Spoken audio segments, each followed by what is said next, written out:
Ladies and gentlemen, welcome back to the Limitless Show. It's your host, People's Champ, Christo, and I'm The here people's with my champ. boys. I got People's Simba, champ. Yes, I've got sir. Steve, and we're excited for episode 5 of the Limitless Show. Yeah, let's And for the go. new Let's go. viewers, welcome, and we're excited to have you guys on board. And always, guys, just appreciate the support and love. If you got any feedback up. in terms of episode 4 and how we're rolling it, just let us know. We're always down to learn. And in terms of this particular episode, we actually wanted to go in and look back at our childhood and look back at some of the lessons that we picked up when we were younger and actually see whether those things still serve us as an adult, making it in Yeah. this world. And it's going to be a jam-packed lesson of just introspection and just a lot of reflections that we have had that hopefully can add value to wherever you guys are at in life as well. So to kick us off, one of the questions that I've heard coming back is how do you actually develop that mindset to become limitless, right? Because maybe when you're starting off, to become limitless, there's a lot of things that are limiting you, right? Those limiting beliefs. And maybe those limiting beliefs stems from when you were younger, when you were growing up. Maybe people put certain labels or maybe called you certain names, and that sort of put you in a position where you held on to it and you played story in your head, and it became that person. So how do you guys overcome those labels? How did you guys become who you are today?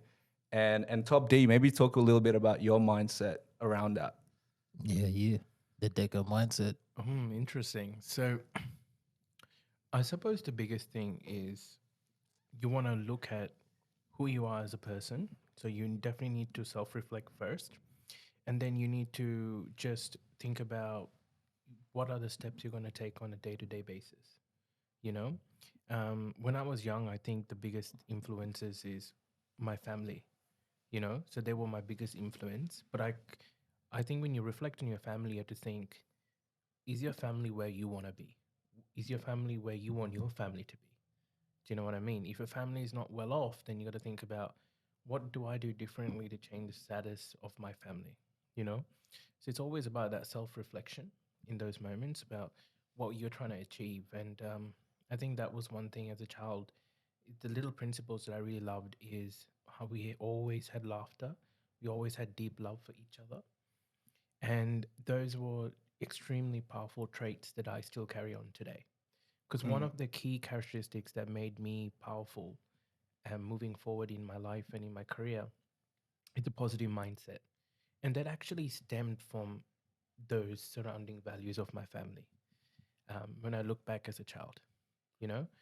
And that allowed me to have that really strong positive mindset. And then from there, even if I wasn't ready and at the level I really wanted to be at certain stages of my life, I can reflect and say that that positive mindset definitely allowed me to face a lot of demons, especially when I was unwell, Right. because I was unwell from the age of about 5 years old.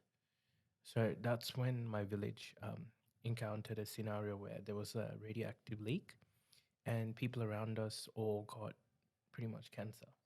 So, how my parents spotted it is because I had like a lump and swelling in my stomach, right? So I was in pain, but because of my sort of, I'm always playful, no one noticed that I was in pain, but I was just feeling a little bit of pain. And then my mom was like, "You seem to run a bit weird. You're running like you're holding your tummy a little bit. What's going on?" Next thing you know, I'm at the doctor's, and then the doctors were packed. And that's kind of where the story really kicked off for me. The next thing I remember, I was in a hospital being tested, and back then, oh, He's already spilling. it's already spilling. I was spilling the truth here, spilling my life story. But it's a Transparent. totally different reflection for me in my childhood, because everything that's modern medicine now wasn't there. Right. So when they did blood tests, they used razors to cut your finger, and then they take the blood from the razor and slide it on this sort of dish, and that dish was then used to examine your blood. So from a young age, they just cut me, and whenever they inject, there was no sort of sedation. Whenever they put needles, There was nothing like it was just they bend you over. They just Wow. they tell your parents, oh, just distract him. Yep. They hit it. So I had a lot of treatments provided in that way, Mm. and that's kind of it. The sort of ideal of just having happiness, good people around you, little things like that made a massive difference, in my mindset because I wasn't fearful of everything I did. I was always just like rolling with it because my parents were so loving and caring. I didn't know any different. My mindset wasn't, I didn't look at them and see the fear, only saw hope in their eyes.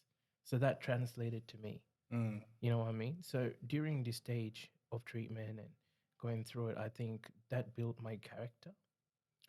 And yeah, that's it stemmed on because I fought cancer pretty much my whole life, and even being an adult, like few two just about a few months ago, it came back. So I've had it come back a few times throughout my different life at different levels, and it asked me to really self-reflect on like what is my real timeline. You know what I mean? Most people, they take their time for granted. They're like, Mm. oh, I can do this, I can do this, I can party in my 20s, I can do, you know, I can start to get things serious in my 30s. But for me, I didn't have the luxury of looking at life that way. Mm. Every time I felt like I was getting ahead, I had to kind of look back and be like, how much longer do I have? Because even when I was fit, and I mean like super fit, it shows up in my blood test and my whole world flips upside down.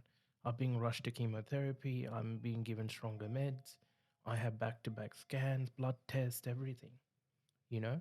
So during this whole thing, I really feel the real importance is it's that you have to really let go of all these things. We put pressure on ourselves, the timelines, the Mm. expectations, the opinions of others. I had to let go of all of that because if I listened to people's views, people would say like he's gonna die. People will be like, oh my god, you need to let go of your career. People will be like, you shouldn't train. People will be like, you need to, ease up here, do this, do that. Everyone had opinions of how I had to handle my cancer, how I had to handle my treatment, how I had to handle my relationships with people.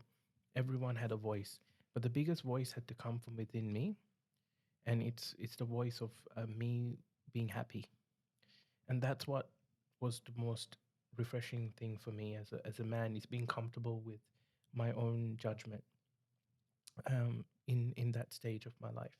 It really made me more self-assured and more commanding of the decisions I'm trying to make, Mm. you know? And thank God I was able to fight through cancer in the last few months.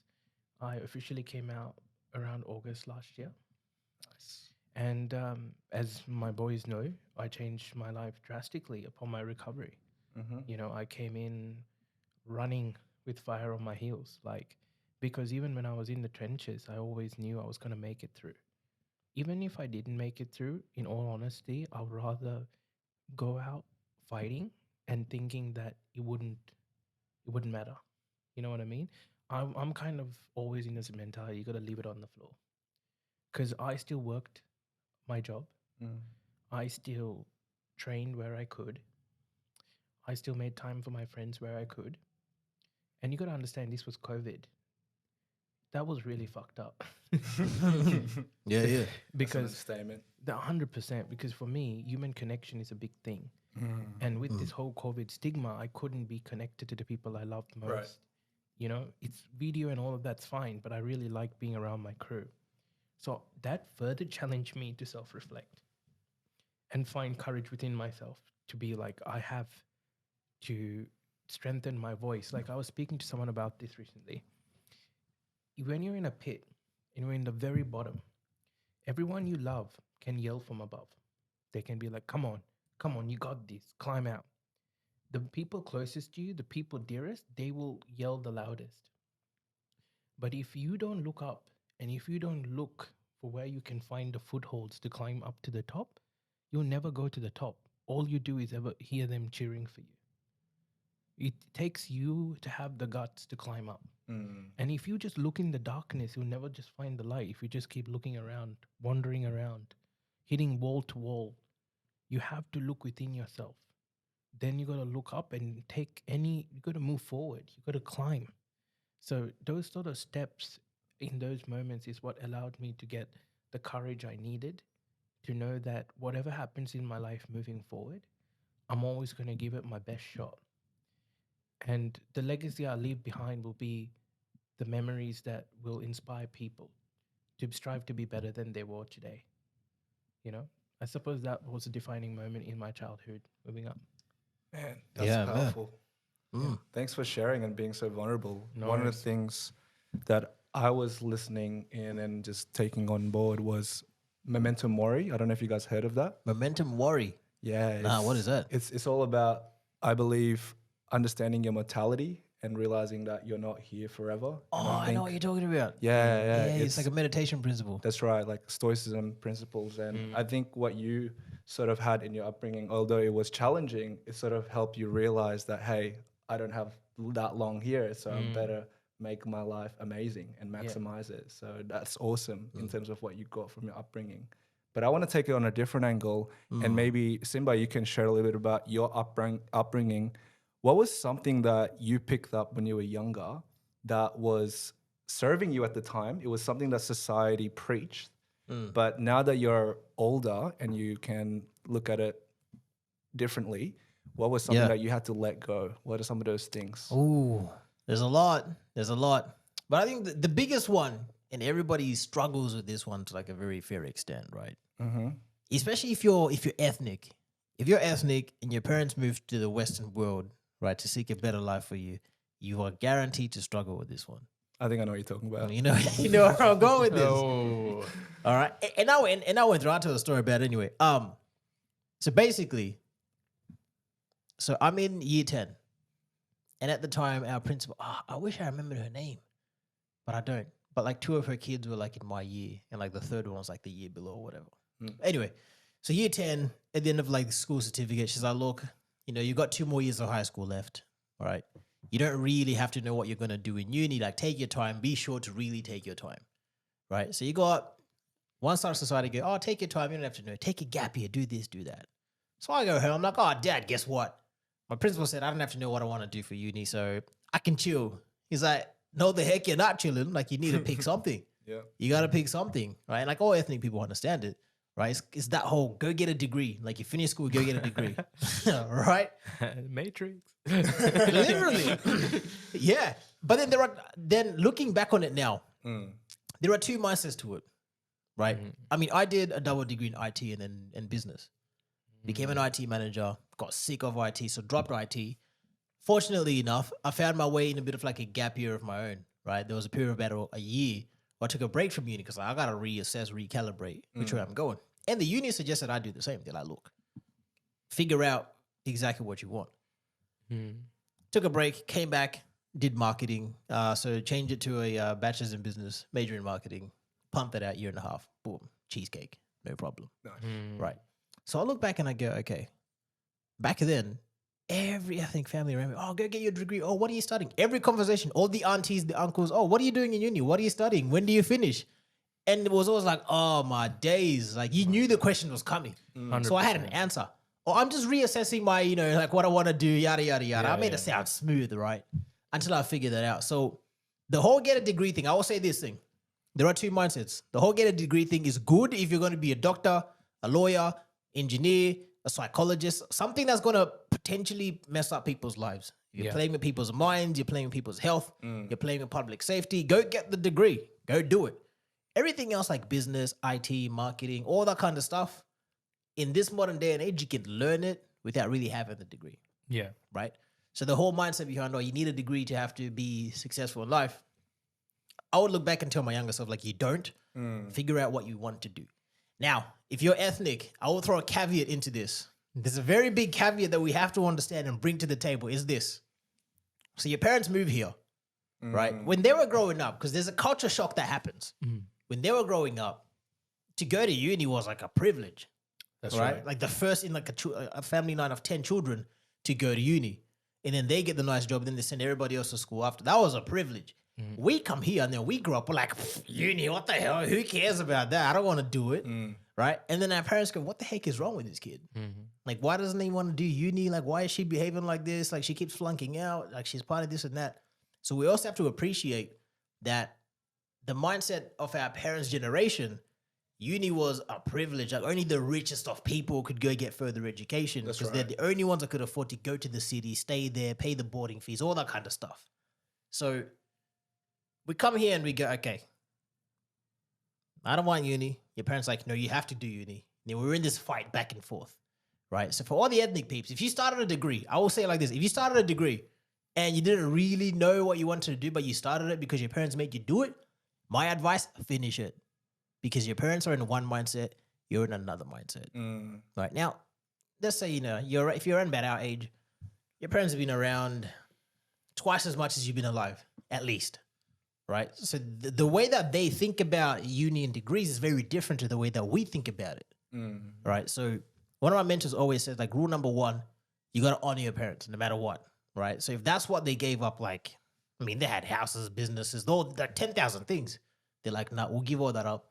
Fly to a new country. Now my kid doesn't want to just finish a degree. Like, what the heck? Right? It kind of seems like a waste. So I would tell my younger self, hey, like, go finish that degree because it's not about you not liking the degree. Yeah. It's about the sacrifices that were made so you could come here. That's right. Yeah. Right? Now that you're here, it's a privilege. Yeah, you don't see it that way, but it's a privilege. And in the way of honor, just finish it. My old man used to say, look, you know what? Once you finish your degree, go do whatever you want. He's like, do whatever you want, but just do that. This is one milestone. Just get it done. Yeah. Just get that milestone done. Graduation comes around. My mom, like, I was over the moon. She threw my brother and I a dinner party for the next month. Like, every single day. That's dope. Like, every day. She's really proud. Yeah, literally. She sent photos back to my that grandma's. Invite. Love Yeah. that invite, bro. It was my mom's parties. Me and my brother and I, right? Cousin family, bro. My brother and I were like, I mean, I understood. My brother and I were like, it's just a degree, man. Who cares? Like, whatever. I hear you. Yeah. Right? But for my parents, like, for our parents, it wasn't just a degree. Yeah. All the photos went to, like, all the aunties, the uncles, the cousins, yada, yada, yada. Everyone was over the moon. It's like you won a championship, bro. Yeah, it's like a flex. Literally. yeah. Dude, You just made the NBA, bro. bro, hands down, right? Drafted. I even had relatives that were from overseas, right? One of them flew over to be at the ceremony and comes with, like, cash money. I'm like, this is a graduation gift. I'm like, it's a big deal. It's literally Huge. It's that big a deal. So if you're ethnic and you start a degree because your parents made you do it or what, just finish it. Yeah. All right. Tick that box of honor and just say, look, you know what? They sacrifice so much, even though living in Australia, you might not really recognize it, or in America, or wherever the heck you are, UK, who cares? Right? Just tick that box. Just tick that little box. Right? Now, if you happen to have not finished uni yet, or you haven't finished high school yet, you're still trying to figure out what you like doing. Like, figure that part out. Because once you know what you like doing, then you're guaranteed, like, you're gonna absolutely blow it up. One of my other mentors, he said, everything you need to succeed in whatever the heck your gift is, you have it all inside you. You just have to apply the principle of discipline. That's right. Right? Now, but you got to know, like, what exactly is it that you like doing? Like, figure it out. Right? Because it took, for example, like, that double degree was supposed to take 5 years. It took me a little bit longer than that because I had a little break in between, yada, yada, yada. When I then started the marketing hookup, dude, I was doing, like, trimesters, like 12 subjects, like, in one calendar year. I had no life. But I just pumped it because I was like, yo, this is, like, badass. Because sales and marketing was my thing. Yeah. Right? And so becoming limitless in that aspect, tick the box of honor if you've kind of, like, started there. But number two, figure out what you want to do. Because then once you figure that out, then you got to believe that everything you need to do just that, you already have it within you. You just got to apply discipline. Just got to learn. And looking back, society says don't do a degree. And society also says do a degree. Figure out, okay, am I doing the degree because I actually want to, or just because society is wanting me to do it? And is it actually going to fit where I'm going? Like, is it actually going to fit within my value system? If one of your value systems is family, right? That's one of my top value systems. Yeah. And within that value system, on your mother and father. If that means I started this degree, I got to finish this degree, like, to satisfy that value system, Yeah. hey, not a question. I'm going to tick that box. 100%. I'm going to tick that box and then keep moving. So, that's what I said looking back. I'll say, you know what? Society will tell you 10,000 things, but assess your value systems and look at the cultural mindset that you're dealing with. Is it a matter of just ticking the box because, whatever, I just got to do it? Or, like, is there a deeper purpose going on? Right? Because, like, everybody, wherever you are right now, at the point you are right now, generations of your family line, It all comes down to you now. It's like, all right, is this like an obligation? Is this a duty? Or is it a nice to have? It's always going to be one of those two. Either an obligation and a duty. Figure out which one it is and then go with it. 100%. Yeah. That'd be my piece on that. Some powerful stuff. Yeah, and I and relate. Top That's- D, Yeah. do you got something to say? It was interesting because the same way that Simba speaks about getting the education, it's how I want to provide for my family. My family sacrificed everything through my journey to get me to where I am, to get me to fight, to survive, right? So for me, every decision I make, you know, if I looked at it, I could probably walk away, buy the cars and live the lifestyle I want based on how I work and how I earn and how I live. But I have this desire, like Simba says, a tick of honor to be there for my family, Yep. to be the absolute killer and give them the life that they deserve for every sacrifice they made to make me who I am today. Because when I look at myself and I see the beast in the mirror, I'm like, there's a lot of people that helped make me the person who I am. This beast came together through the climate around, through all the challenges he faced. You know what I mean? And I look at my parents and what they sacrificed to help me get there. Because my dad went to war, so did my mom. Like they, I reflect on that. You know, my mom staying night after night in the hospital, my dad working so hard, like, you know, being the only breadwinner in the family at the time. He put in some serious time, and then I look at my sister, the future that she was working towards at the same time while I was getting treatment. You know what I mean? And even when I was studying, you know, it's not easy household. So now when I'm coming to a point where I'm building my career, I'm not walking away from their sacrifice. I acknowledge it. And like Simba, I'm going to win and give them the house they deserve, the lifestyle they deserve, the care they deserve. Even when they get older, it's never going to end because you owe that to your family as a sense of honor of a character. You know, it's who you are as a man. You know, you have to, if it's in your value system, if family truly means something for you, you can't just be selfish and be like, ah, fuck it, now I'm good, thanks for everything you've done. You Adios, amigo. Adios amigos. I'm just going to build my life. I'm going to live my life on my terms now. Yeah. You know, I appreciate it. It's your duty as my family to provide to me up to this point. Now, taking a twist, I have, you know, coached people and consulted people who have come from broken homes. And I understand in a toxic environment, you would want to be like, nah, I'm done. I want to cut ties. I'm over it. Okay. Which is fine. Like, you got to remove toxic people in your life. But, you know, everybody finds family one way or another. Sometimes it's not always blood. You know? So just remember, whoever it is that stands by you at the end of the day, my principle is feed and eat at the table together. You know what I mean?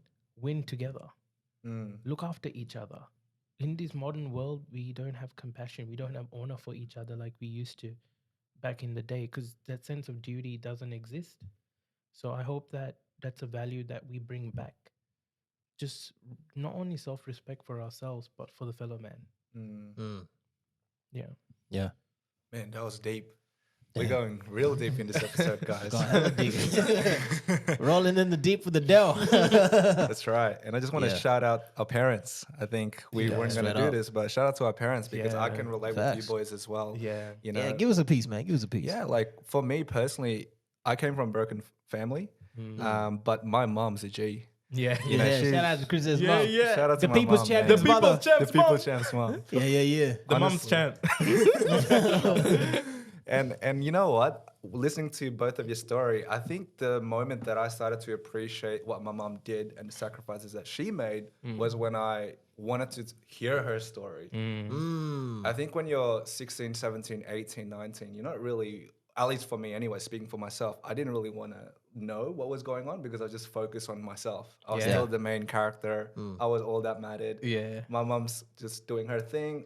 You know, I got time to get to know her, right? Yeah. When you're young, that started a mindset.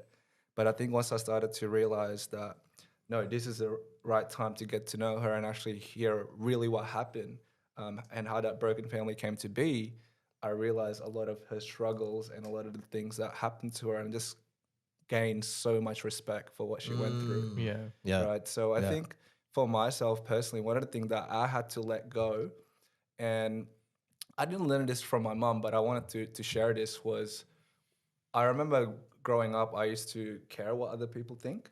And maybe it was from my mom. Maybe my mom did teach me, like, you gotta behave, right? You can't look silly in front of other people. Don't embarrass me. Yeah, that's right. Don't be too loud. Yeah, literally. Get the smack, bro. Oh, the wooden spoon, bro. Yeah. Oh, if you got the Oh, spoon, like mate. while she was cooking, boy, you done messed up. My dad was a ninja, bro. You put anything in his hand, he's like, shuriken. He just hit you with it. That's why my boxing skills are at another level got at the reflex, moment, bro. Yeah. So, Weave, bro, weave. weave. I'll survive my dad. I can survive anything, boys. That's right. It's the active parents training. Yeah. Yeah, that we man. do, right? That's your first form of basic training, man.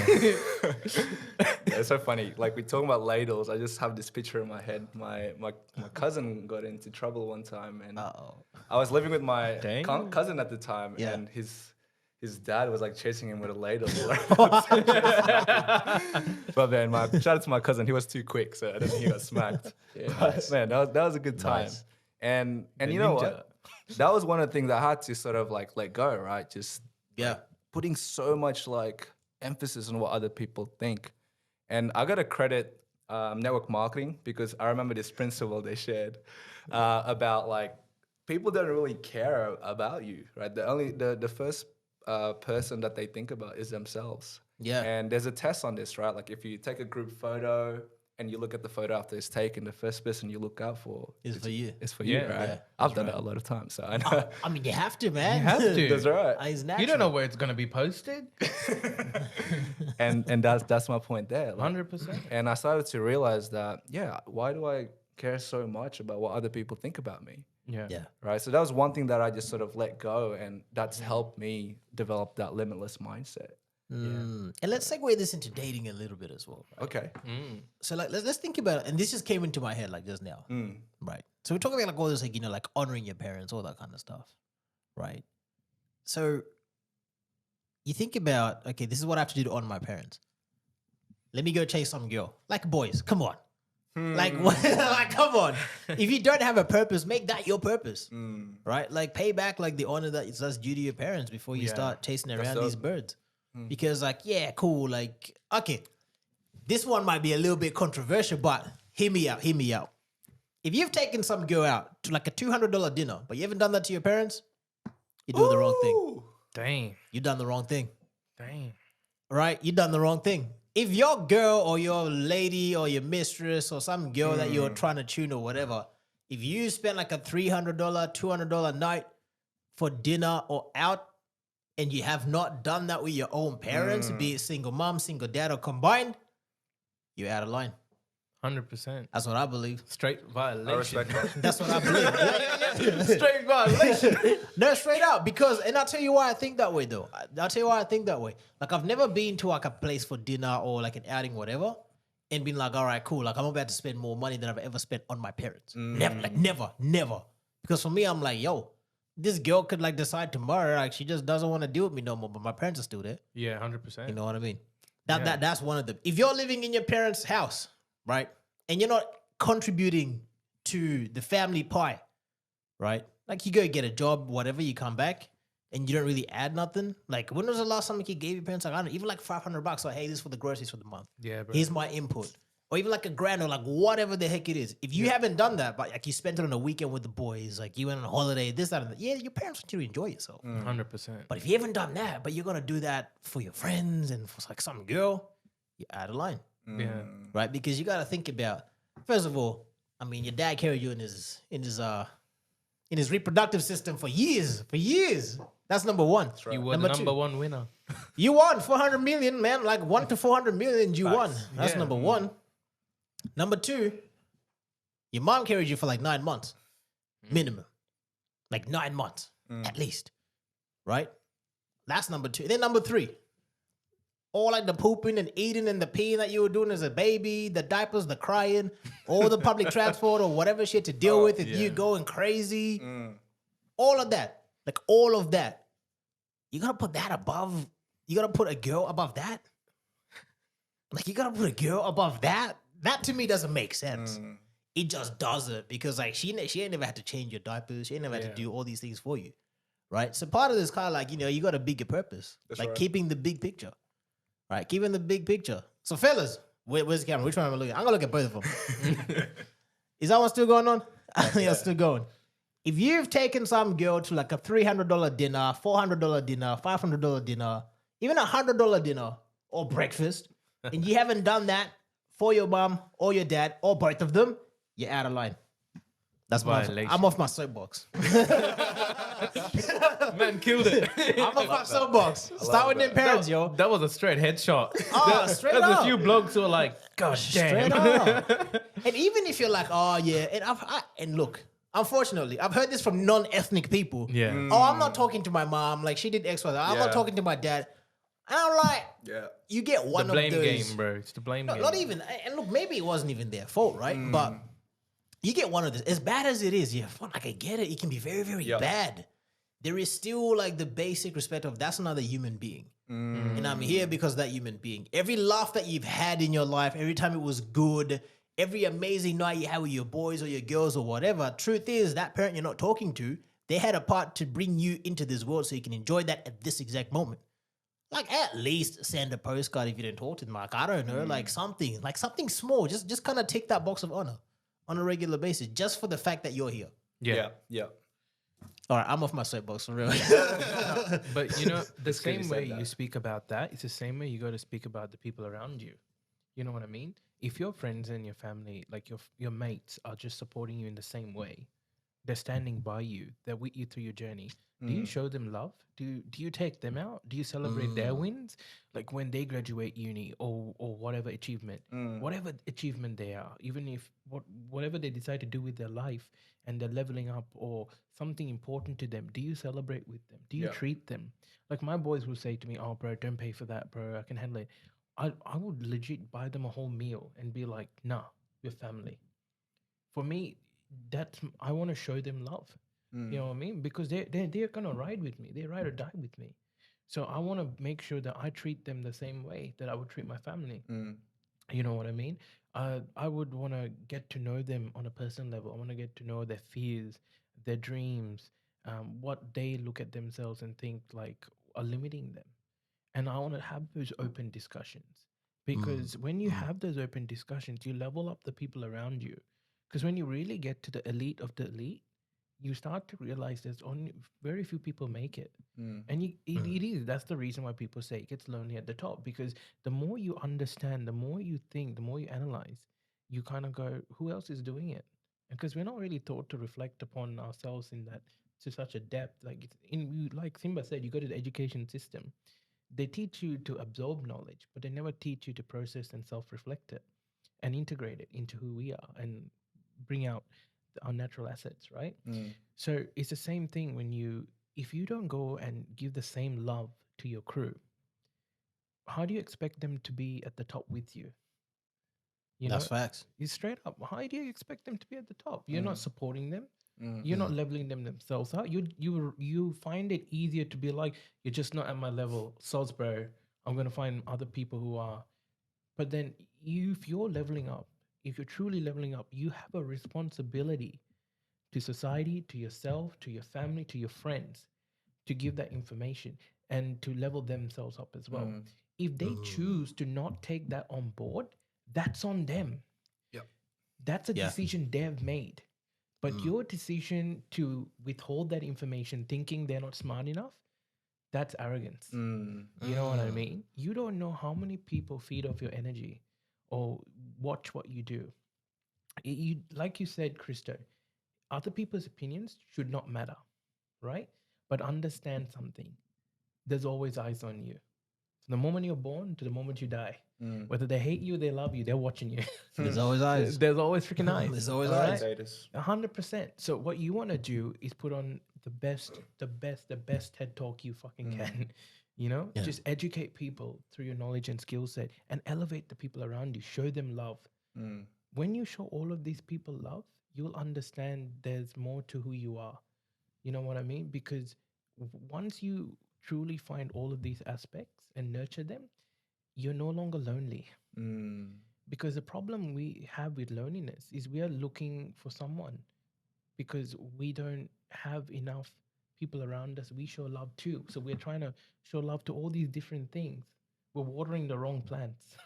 Do you know what I mean? If we truly love the people who stand by us, then we would actually, our soil would be rich.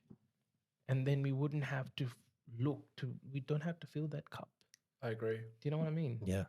That's just the direction that my mindset went when you were saying that. You know what I mean? That's deep. Yeah. Now that's powerful stuff because it sort of relates to what you shared, right? If you don't know what your purpose is, look at your family. Yeah. Right? Look Your at the family's people purpose around number one, the people, yeah. you. 100%. Yeah, bro. Yeah, now you fellas have a purpose. I don't want to hear nothing, but I'm still figuring it out. Nah.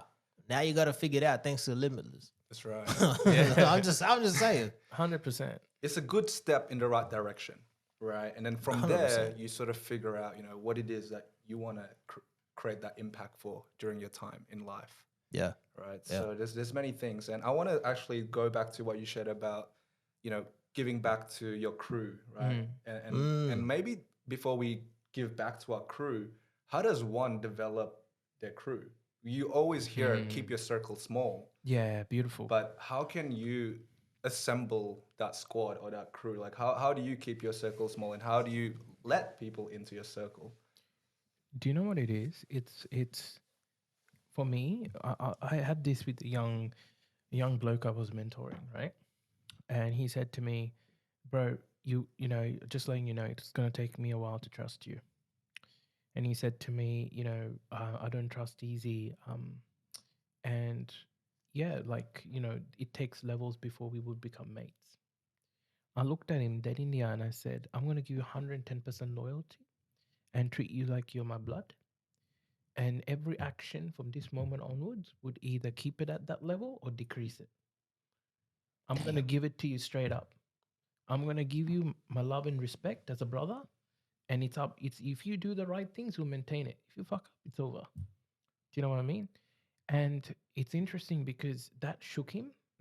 Because from that moment on, it was like I set the standard. You know what I mean? And he knew if as long as he stayed and improved himself, he kept working on himself. He spoke good of people. If he had to speak bad, he didn't speak bad. He kept it to himself. Just simple principles I live by that he saw me emulate through my own values. He could see things that I held to my own standard, and then he took those on board.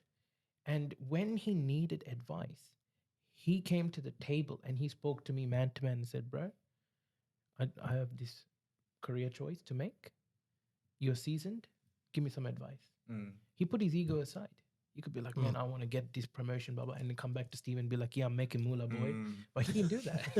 You know what I mean? I'm like a bank. Yeah, I'm like a bank. You know what I mean? But he came to me and he said, "Let's have a chat." That's dope. And I respect that because, and there's going to be times in your life where you actually have to go and ask advice. We don't know all the answers to everything. So when these sort of qualities are displayed, that's when I'm like, yeah, this guy's ride or die. Because I know when my back against a wall, I can go to that person and be like, "This is what's happening. Let's team up. Let's do this. This is what I'm feeling." And that's how I pick my crew. It's loyalty is the number one thing. Loyalty, trust. And I know that when it gets tough, that they have what it takes to stand with me. If I sense that they don't have what it takes, I've got to ask myself, am I doing everything within my power to help them? And if I have, and they're still not taking it on board, that's how I know they're just not ready. You know what I mean? And those people, I don't kick them out. I'm not better than anyone to be like, "Oh, he didn't make the cut. See ya." Who am I? I'm just another human being. And I wasn't perfect throughout my life story, so why should I judge someone else? Right? But my thing is to just keep helping them where I can. But obviously the people who keep up with me, they're the ones I got to run with. You know what I mean? They're the ones that I got to move faster with. So you got to know the people you need to speed up with and the people you need to slow down with. But you got to preserve your energy. You got to know how to play the game. And that actually comes with maturity, age, and experience. It's not something you just click and someone can teach you and be like, "Yeah, you just do this person you run with, this person you don't." You have to make that choice as a man or as a female. Do you know what I mean? Who's in your circle? Who's going to help elevate you? and who is going to be the people that you just need to be there for. Because you'll be surprised. Some people, they're just not ready at the right time. Then there comes a point in their life where they flip. Mm. And then if you're there for them, they could change. They could change their entire life. So I always tell people that's how I pick my crew. I give them 110% loyalty, and then I let them burn the bridge or build the tower. You know what I mean? It's dope. My man spilling the beans. Bro, it's my boxing hand, bro. It's like, Multiple beans about to be spilled. Yeah, that was dope. And Simba, Yeah, man. as we wind down, did you want to share on that as well? Yeah, look, mine's very similar to what Steve is saying. I've always lived by the principle that the door is always open, right? It's their own responsibility to walk through the door that you have opened. Like, for example, right? If you're like a generally fit guy, right? Or like you've got like a regular exercise routine going on or whatever, whether you do boxing, you're lifting weights or like whatever you do, or you go for a jog or whatever, and somebody joins your crew or they want to be around you, they do none of that. All you can do is lead by example, right? You know what I mean? And by viewing your example, they can either walk through the door and they're going to join you at the gym, or they're going to start going to the gym, or they're just going to start going for a run, right? Oh, funny story. I just remembered off the back of that, actually. So many years ago, I was always in the gym. And this one girl, you know, she was in my DMs and she's like, oh, hey, this is like years ago. This is years ago. And this is from like 2012, 2013. This is a good 10 years. Damn. A good 10 years. Damn, a whole decade. Anyway. you old boy. It's all right, bro. Black don't crack. Black don't crack. I'm still in my prime. Yeah. So anyway, and I used to joke around, right? She'd be in my DMs like, oh yeah, like whatever, you know, talking about like, you know, how like, maybe like we'll hang out. And I'm like, look, if we dated, and like, back then I was just ice cold. Like I'm ice cold now in a very different way. And I'll get to that in a second about like the whole like your crew thing. Yep. But she was like, oh yeah, you know, like, you know, we'll hang out. I'm like, look, it's never gonna work. She's like, why? I'm like, I hit the gym all the time, you don't. And she's like, oh, okay. I'm like, yeah, like, you know, like everything I do, like if we're gonna hang out, like I'm gonna be coming from the gym and then we're gonna hang out. Or if you got more time with me, like you gotta come do a session with me, then we go hang out together. That's just my lifestyle. Right? Because I was going to uni, I was an IT manager and I had to work out. I was like, hey, yo, I ain't got no time, man. Because when I have damn time, I'm in my whip, man, doing like drag races at Eastern Creek. Right? Because Wednesday was drag night. Nice. You know what I mean? Like back then, you know, I'm driving like all sorts of fast cars, this, that, and the third. So she's like, oh yeah, ha, whatever. And then funny, the day that I was like, you know what? Let me just like suss it out, like whatever. All right. Because, you know, she started going for runs here and there. The day we became like official, like exclusive. She's like, oh, I got something for you. I'm like, what? She pulls out an Anytime Fitness section. She's like, I joined the gym so we could train together. I'm like, oh, okay, cool. So she walked through the door. No. In terms of like, yeah, in terms of one of like my main values. Cool. She just walked through the door. I was like, all right, bet. And then she kept going, you know, on and on and on. Like, okay. So the door's always open. Once somebody sees your standard, it's either they're going to keep the standard as well. Yeah, that's or they're doing something equally on the same standard or they're not. Yeah. And like Steve, right? I'm never one to burn bridges. That's right. I don't burn bridges. Yeah. Like I said, the door's always open. They can walk out anytime. They can walk in anytime. Right? There's one of my mentors, he said, everybody you connect with, never have the intention of like burning bridges or losing friends. Right? People will show themselves out the door when your standard is too high for them to keep. Yeah. And I was like, oh, okay, cool, bet. So I live by that. When it comes to a circle, it's like, for me, it's very simple. It's very, very, very simple. I just look at who's progressing. Like who's progressing. Like I said, doors always open. The people who are progressing the same way you're progressing, you naturally connect. Like we got connected that way. You naturally connect. Those who aren't progressing at the same pace or at the same level of execution or ambition or whatever, you just naturally won't click. Like you just won't. Right?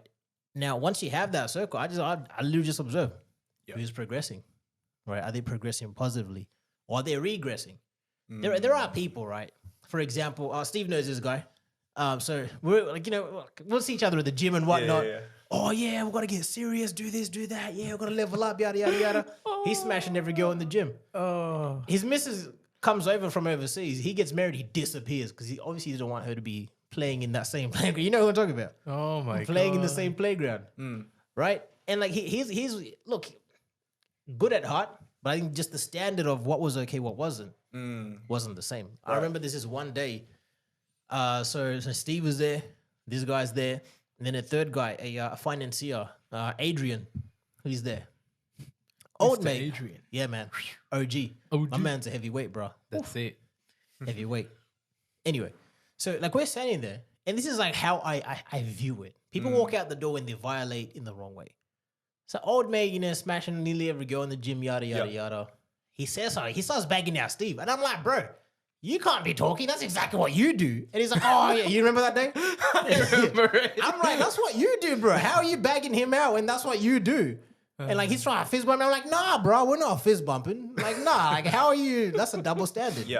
Right. funny. So you come across people with double standards. I'm like, well, he just walked himself out the door. Yeah. And I think naturally, like judging by your reaction to what they do and what they say in the moment, people can pick up. They'll be like, oh, okay, cool. The mature person will be like, oh, I think I hit a nerve. Like, I'm sorry, I didn't mean it, yada, yada, yada. Yeah. But if you got to wait to be called out and then try to justify it, it's kind of like, no. Right. So I always look at who's progressing, who's regressing, who's aligning to certain boundaries and who's not. Yeah. Those who breach boundaries on a consistent basis, well, they got to be in jail without bail. That's just one of my sayings. When you breach boundaries on a consistent basis, you got to be in jail without bail. I mean, you're just going to stay there. Right? Because put a guy out on parole or he's on bail, he's probably got to do it again. 100%. And then he gets locked up for life at that point. High chance. So I just let them walk out the door. But there's no bail at that point. There's no bail. That's right. That's how I handle it. Respect. Yeah. Respect, man. Straight up. The boys be putting you guys on game, guys. That's amazing. Yeah. That's amazing. There is one more. Oh, yes. When they're very, very, very trashy to their family, I don't vibe with it. Justified or unjustified, there's a thing about respect. Yeah. It's just a baseline of respect, Yeah. right? When they're just disrespectful, trashy around it, I'm like, okay, you're walking yourself out the door in that value. Like I said, I got like 5 main values, right? And family is amongst the top 3. So if they're trashing on their family, they don't appreciate them. I'm like, you ain't gotta be around my family, though. For me, it's simple. You either step up or step down. It's simple as that. You either step up to the moment, step up to the plate, or you step down, walk out the door. You know, what's the point? That's right. That's facts. That's it. Stand with me or stand behind me, but don't stand next to me if you can't fight with me. Damn. That's a short right there. 100%. 100%. Shout out to the cleaner. Shout out to Always the cleaning our cleaners. office, man. On time. My man's on got time. a Jordan hat. He's actually our timekeeper. He's telling us it's time That's to right. go. That's right. And boys, I think we're gonna start wrapping it up. Yeah. We're coming All to right. the end of the podcast. But for the listeners out there, I hope you guys were able to pick up some value from this episode. And Straight we up. just want to also get your feedback. We're also thinking of doing a few challenges. And if you Yeah. guys want to get involved, definitely let us know in the comments in the Spotify or even on social media. And just leave your feedback so we know what you guys are after in terms of the Limitless show. And we're just excited to give you guys more episodes moving forward. There's a lot of Yeah. things in working 100%. behind the scenes. A lot of things. We are for the people. That's what right. I want to be. We are here to be your voice. Oh, yeah. There's no boundaries here. We want to stand with you. We are the revolt. Even if it means that you refuse to download Spotify, we're now on Apple Podcasts for all you people. We're getting on Apple. We're getting on Apple Podcasts, all right? All your people, just download Spotify. Stop it. Seriously. Stop it. Just download Spotify, man. Joe Rogan's on there. You That's know what I right. mean? Or even on YouTube, right? Or So YouTube's always on as well. But guys, we just want to thank you all for the support. Yes, And indeed. any last parting thoughts, guys, from your end? Steve, you start this time. Oh, I just gotta say, just keep it 100 with your circle, man. Show some love to your people. You'll be surprised. Show some love to your people. That's what all I gotta say. Yeah, damn. Beautiful. Yeah, I mean, mine is just very simple, man. Like, tick that box of honor. Love it. Tick that box of honor and square your circle. That's Right. it. Square your circle.